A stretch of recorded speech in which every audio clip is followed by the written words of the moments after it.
I would like to emphasize the importance of regular and objective reporting on the situation in Kosovo and Metohija, autonomous province of the Republic of Serbia, in line with the Constitution of the Republic of Serbia, but also with the UN Charter, UN Security Council Resolution 1244, and basic principles of international law. I am thankful and grateful for the opportunity to share the views with those present and with the international public regarding the latest UNMIK report. I will do my best to abstain from overly bureaucratic language and present the views in a clear and straightforward manner, simply because the situation in the past 2 years, and I fully agree with Ms. Ziade, the situation in the last 2 years, and especially in the past 12 months, became so grave that we all need to try and understand, not as politicians, but first and foremost as human beings, what is happening and where to go from here, in order to provide at least a glimpse of hope to those in Kosovo and Metohija who suffer every day, at least a glimpse of hope that stability and long-term peace is, in fact, possible. Mr. President, from what we can all see on the ground, based on numerous examples in the past 12 months, the officials in Pristina, the administration in Pristina, regrettably, I have to say, to put it in the simplest form, have only three key messages for Serbs, other non-Albanians, and the international community. And all that we are seeing in these reports and all that is happening every day on the ground can be summed up in these three key messages. First message is, those Serbs who left after 1999 or during the ethnic cleansing, the pogrom of 2004, should not come back. They are not welcome. It is deeply disturbing.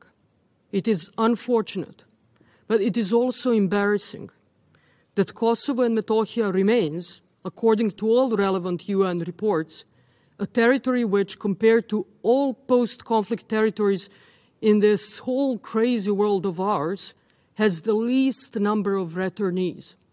Less than 2% of displaced people returned to Kosovo and Metohija. Less than 2%. And this is not by accident. When they go back, if they try to go back, they usually see their property illegally seized by someone. They then, obviously, go to authorities to report usurpation and to ask for assistance, hoping for justice and hoping for fairness. On most occasions, instead of getting assistance, they find themselves arrested and end up in prison. Just in the past few months, to cite few examples, individuals such as Dušan Arsić from Matica near Pristina, Časlav Jolić and Gavrilo Milosavljević from Istok, Milorad Đoković from Vitomirac, were all arrested, all of them, on the charges of war crimes. Although they entered Kosovo and Metohija on multiple occasions in the past and were never arrested or charged with anything whatsoever, until such time when they asked for their private property, their land, their homes, to be returned to them. At that point in time, the charges suddenly emerged, only after a legal process of reclaiming usurped property had actually begun. This is a clear message to displaced Serbs from the official Pristina. Do not return, you're not welcome. Hence, again, the humiliating fact. Kosovo and Metohija remains world champion in the least number of returnees of all of the post-conflict territories across the world. Second message that is being sent to Serbs in the most brutal ways is this. Those who stayed, who still live on the territory of Kosovo and Metohija, and who want to stay, should leave.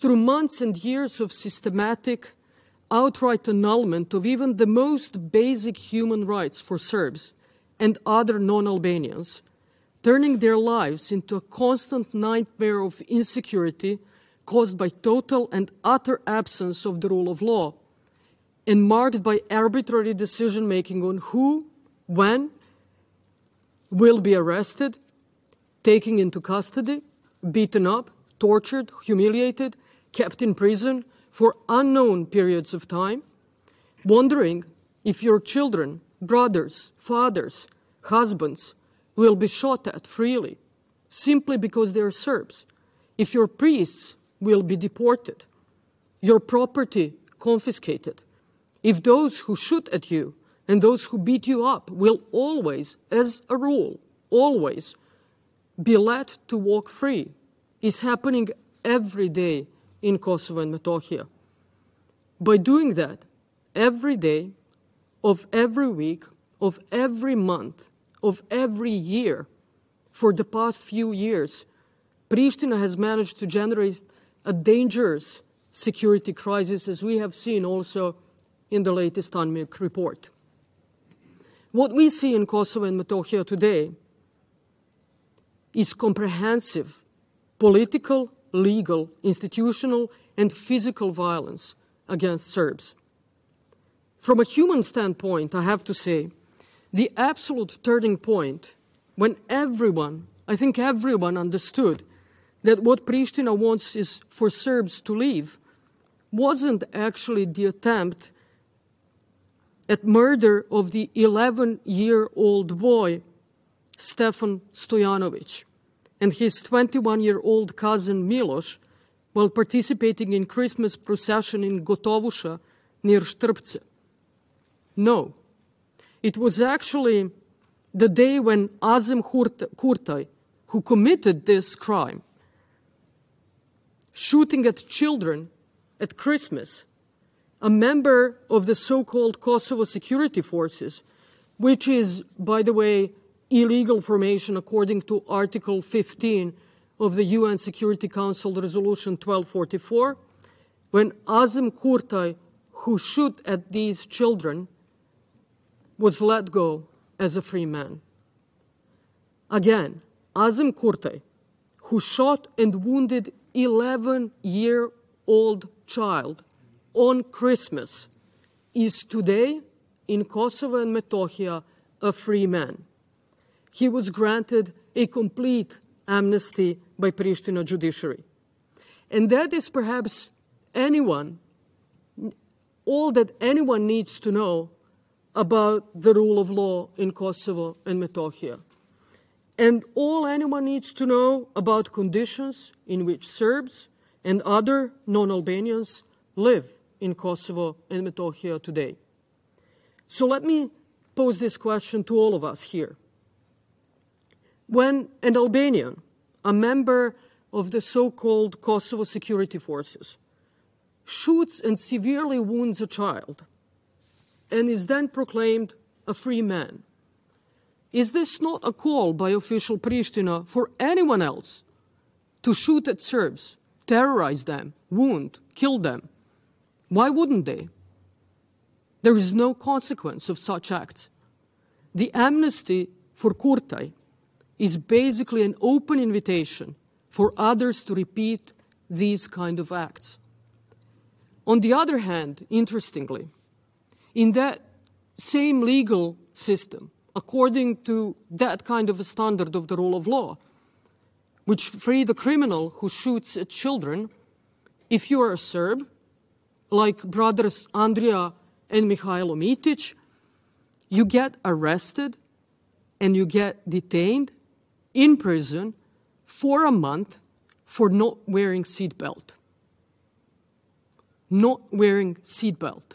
And you end up in prison for 1 month if you're a Serb.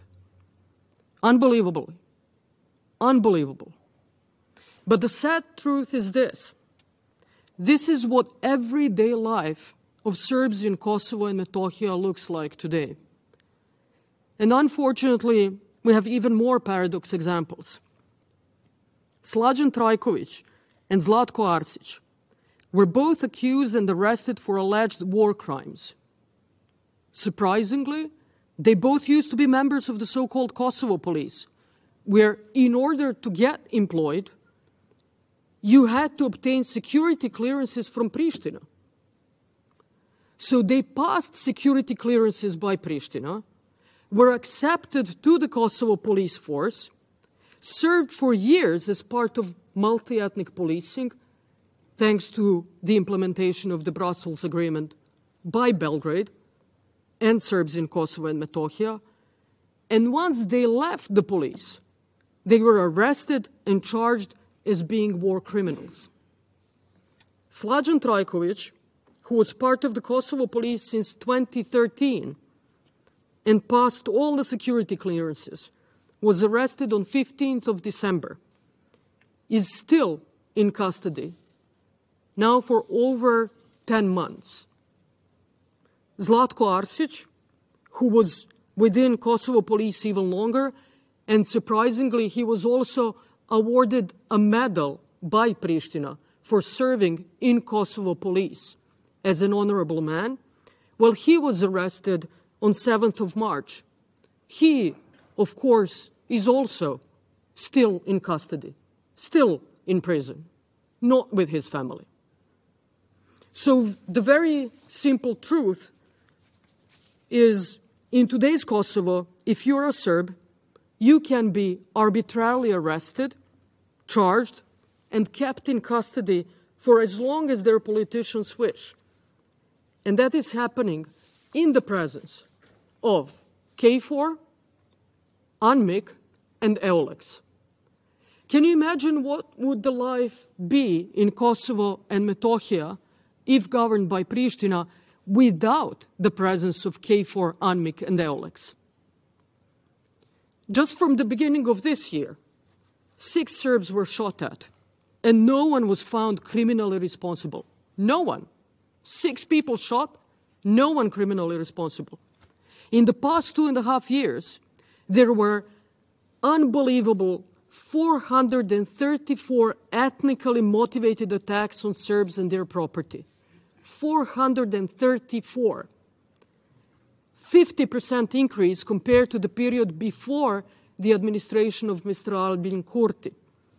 And we still don't know if anybody was held accountable or if any charges were pressed against any of the perpetrators.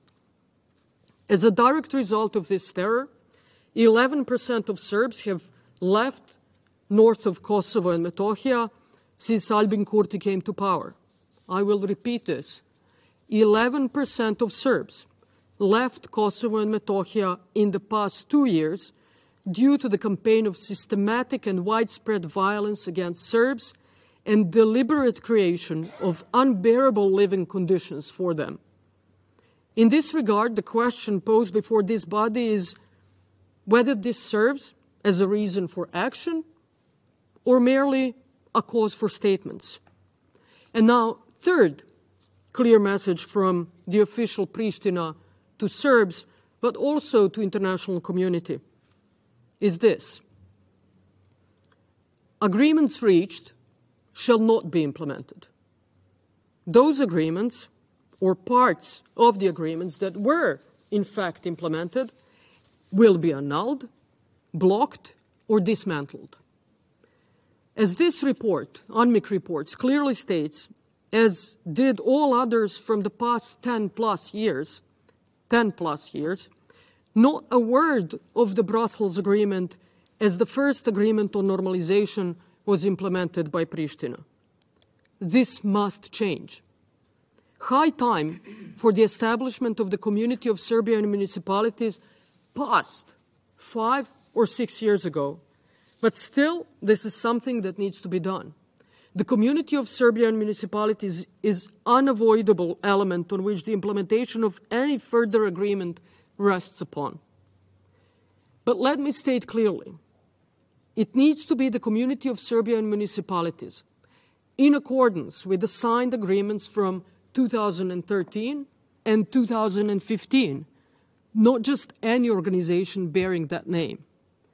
Method of forming and adopting the statute of the Community of Serbian Municipalities, as well as its powers, have been clearly defined and cannot be subject to interpretation. General principles for establishing Community of Serbian Municipalities, its legal framework, and a detailed list of its competences are clearly stated in the agreement signed in 2015, signed by Isa Mustafa as the official representative of Pristina in the presence of the then EU High Representative Federica Mogherini. We all know that in the past 2 years, Pristina openly stated on several occasions that it has no interest or intention in the Community of Serbian Municipalities. To make things worse, in the past 12 months, Pristina has actively been undermining everything that was achieved through the Brussels Agreement. On 3rd of November last year, Albin Kurti removed the commander of the Regional Police Directorate North, effectively dismantling the multi-ethnic police force in Kosovo and Metohija, and directly contradicting Article 9 of the Brussels Agreement. Only after this action did representatives of Serbian people left institutions in Pristina. This departure occurred after Kurti essentially expelled them from those institutions. As yet another signal that they do not recognize or care for the Brussels Agreement, on the 4th of August, amidst the security crisis in northern Kosovo and Metohija, Pristina tried to revoke the license of telecom company, MTS. And this measure represents direct violation of the Brussels Agreement and the accomplishments achieved through this agreement. Then on 14th of June, Pristina also directly breached the Central European Free Trade Agreement, CEFTA. And not for the first time. Ban on the movement of Serbian goods or goods from Central Serbia in Kosovo and Metohija directly violates principles of free trade, CEFTA agreement, Chapter 4 of the Stabilization and Association Agreement between the EU and Pristina. As a direct consequence, Serbs and other non-Albanians in Kosovo and Metohija are finding it increasingly difficult to access food and medicines. We have looming humanitarian crisis. Healthcare institutions in predominantly Serbian areas cannot procure basic medical supplies such as oxygen. Medications that are no longer available include chemotherapy drugs, anesthetics, antibiotics, infusion solution, vaccines, etc. Medications for extremely urgent cases and surgeries for a maximum of 2 more weeks are still available. They lack even BCG vaccines for babies. When we talk about the fact that Pristina is simply ignoring international agreements, be it the Brussels Agreement, CEFTA, or Stabilization and Association Agreement, let us look at how the most recent requests for de-escalation made by the international community were met by Pristina.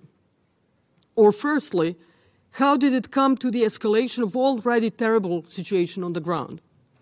The key event from which everything irreversibly began to move toward comprehensive destabilization were the sham local elections held in April in 4 municipalities in the north. Instead of understanding that Serbs left provisional institutions as a clear call for full implementation after more than 10 years, finally full implementation of the Brussels Agreement by Pristina and salvation of the dialogue process, Pristina decided to escalate further. They decided to hold local elections in which only 0.03% of Serbs, who make up more than 95% of the population in northern Kosovo and Metohija, participated. Elections were conducted in a reduced number of polling stations. Voting took place in special containers, guided by fully armed militia. Free and fair is not the term anyone would use to describe those elections. Following these events, because they cannot be referred to as elections, appointees of Pristina, because they cannot be referred to as elected mayors, forcefully entered the municipal offices, accompanied by special units of Kosovo police armed with long-barrel guns, which is also direct violation of the Brussels Agreement. What happened in the following days, you all know. We heard it in the UNMIK report. It was basically a terrible escalation. Protests resulted in the injury of more than 50 unarmed Serbs. Injuries were inflicted on KFOR members, which is tragic and which is unacceptable. On that occasion, 3 Serbs were hospitalized due to gunshot wounds, and 4 of them were arrested.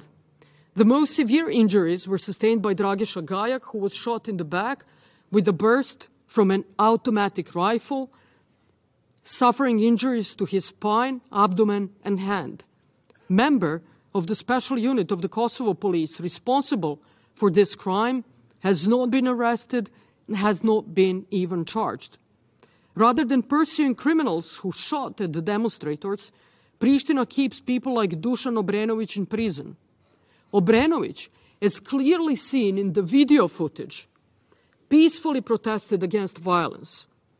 This and subsequent evidence did not prevent his arrest, following which he was brutally mistreated, beaten up, and remains in custody to this day. The EU then, on 3rd of June, called for de-escalation. Since 3rd of June, when the EU demanded immediate de-escalation, Pristina has taken a total of 23 additional escalatory steps in north of Kosovo and Metohija. 23. Total of 24 Serbs were arrested since EU demanded immediate de-escalation. One of them, Milun Milenković Lune, was brutally and inhumanely beaten during his arrest and detention, documented through medical records and reports. He is accused of participating in citizen protests in Zvečan, even though he was not even present in Zvečan on the day of the protest. He is also still detained. UNMIK report confirms that there is a video displaying mistreatment and degradation of one of the arrested individuals while in police custody, which was widely circulated on social media. Kosovo police intercepted 2 underage children, Christian, 15 years old, Dara, 17 years old, so 15 and 17, Radosavljević, riding quad bikes in the village of Rudine near Zvečan, and brutally beat them. 15-year-old boy and 17-year-old girl. Their mother found her son kneeling, hands covering his head, while 2 heavily armed policemen stood over him. On 23rd of June, the so-called Kosovo security forces conducted a military march with hundreds of their members in southern Mitrovica and around the outskirts of northern Mitrovica. The EU High Representative, Joseph Borrell, on the occasion stated, and I quote, "Escalation continues." So this was after the EU called for de-escalation. The High Representative of the EU says de-escalation continues. Very alarmed by the situation in north of Kosovo, extrajudicial arrests of Kosovo Serbs, Kosovo security forces marching in South Mitrovica. On 28th of June, on our most important national holiday, Vidovdan, the Kosovo police stopped as much as 3 times the car in which the elder son of Serbian President Aleksandar Vučić, Danilo, was traveling. It's a clear, brutal provocation. On 29th of June, Pristina unilaterally declared the Civil Protection a terrorist organization without coordination and consultation with international partners, and so on, and so on, and so on. Pristina continued illegal expropriation of land owned by Serbs in Subin Potok and Leposavić, and we heard that from Special Representative. They also enacted a new law on expropriation, legalizing unlawful seizure of Serbian land. Pristina persisted in establishing illegal bases in northern Kosovo on land unlawfully taken from Serbs. EU delegation in Pristina stated this, and again I quote, "Establishment of 4 Kosovo police bases on private and socially owned land, in some cases prior to initiating expropriation procedures, raises concerns about property rights in the north of Kosovo and must be adequately addressed." I end quote. And finally, only 2 days ago, abbot of the Devina Voda monastery near Zvečan, Father Fotije, was deported to North Macedonia without any clear explanation. He was just deported. And in the same brief period after the EU called for de-escalation, as much as 74 ethnically motivated attacks against Serbs occurred. Dear members of the Security Council, the crisis in Kosovo and Metohija has tragically but predictably escalated on September 24th, when an armed conflict occurred between a group of armed Serbs from Kosovo and Metohija and police and paramilitary formations from Pristina in the village of Banjska and its surroundings. Investigations are ongoing to provide all of the answers and shed light on all uncertainties regarding this event, including the manner in which 2 out of 3 deceased Serbs lost their lives, which appeared to be a cold-blooded execution after they surrendered. I want to assert responsibly that Belgrade or Serbia's security forces, Serbia's security structures, had nothing to do with this event, and we are prepared to provide all information and evidence available today to the international community to confirm this statement. I would also like to use this opportunity to express my sincere regret for the loss of human lives, and I hope it never happens again. Events in Banjska are a logical consequence, unfortunately, of the reign of fear and terror that Pristina decided to enforce despite clear demands for de-escalation from the international community, precisely counting on the peaceful resistance of the Serbian people in northern Kosovo and Metohija to become something more. To sum up, we have been continuously and repeatedly expressing concerns about the dangers that may arise from Pristina's refusal to fulfill the obligations undertaken in the dialogue with Belgrade, facilitated by the EU. Current situation on the ground is inevitable consequence of a series of more than a dozen unilateral actions by Pristina. Displaced Serbs cannot return to Kosovo and Metohija. When they try, men get arrested, and women, like Dragica Gašić, threatened and terrorized. Those Serbs who stayed live in terror and insecurity every hour of every day. Pristina basically wants them out and is demonstrating that in clear terms. 11% already left. Make no mistake, what we are testifying is a campaign of silent ethnic cleansing, campaign of systematic and widespread violence against Serbs, deliberate creation of unbearable living conditions for them, consists of gradual but permanent denial of basic human rights, attacks by members of armed Pristina formations, physical assaults on Serbs and their property, false indictments.